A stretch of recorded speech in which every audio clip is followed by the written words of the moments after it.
hea enesetunne oleks.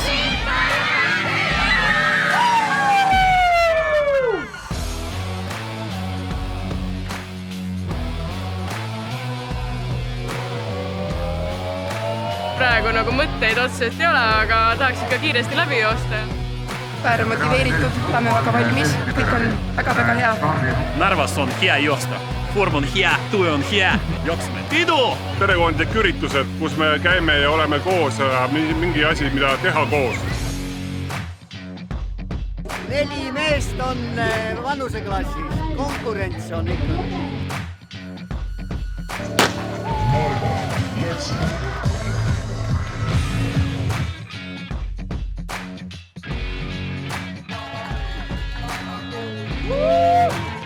Esialgu arvasin, et konkurentsi väga ei tule, sest kõik kõvemad jooksevad poolmaratoni, aga täna olid ikkagi poolmaratoni äraajamisel tõttu ka tugevad mehed kohal ja minu loodetavast kergest jooksust sai ikka korralik pingutus.